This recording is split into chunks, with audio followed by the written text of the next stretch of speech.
This week's readings and videos were about Krashen's second language acquisition, meaning how someone learns a second language.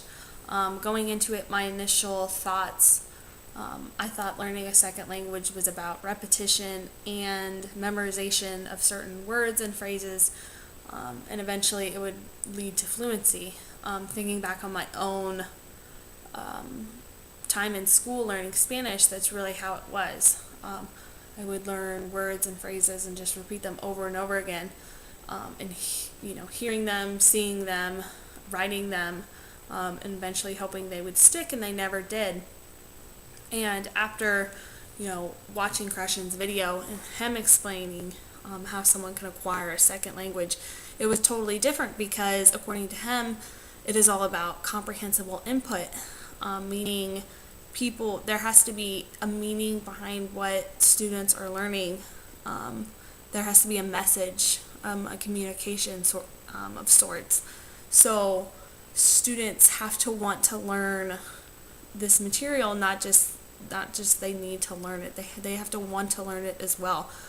They have to have motivation to learn it, and they have to feel good about learning it, and they have to have low anxiety. And kind of going backwards and thinking about my own, I know when I was learning Spanish, I had super high anxiety because I was so worried about getting something wrong, or getting a bad grade, or just sounding stupid to my classmates, and I really didn't want to do that, so my only focus was getting it right and making it perfect, and that's probably why I never actually learned Spanish in its fluency. So thinking ahead to my own classroom and how I can relate this comprehensible input and the other information Krashen put in his video, I really have to make sure, one, there has to be a lot of visuals around the room. Students learn best through seeing things, so whether that's putting my visuals up on the board about what I'm talking about,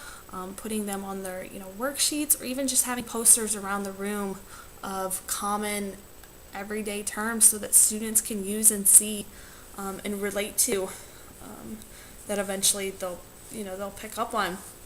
Another thing is during my planning and having like my worksheets or my newsletters or anything that the student will read, having that information not only in English but also in the ELL students' native language, so that they still can learn the subject material, because whether they know English or not, they still have to learn it.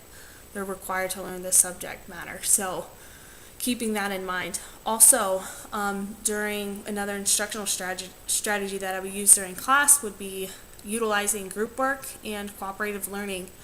Students learn best when they're learning from each other. So putting students in groups in any sort of way will help them learn from each other. Having those ELL students work with the students whose primary language is English, learning the terms from each other as well, learning the material from each other as well. And also just making the classroom fun, making it an enjoyable place where students want to learn, kind of like what Krashen said. Students have to want to learn this material.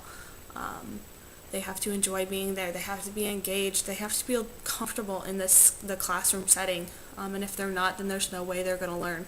So, keeping those in mind as I go into my own classroom next year, and really utilizing as many resources that I can for my ELL students. I feel like I learned a lot from this, and it'll be good come next year.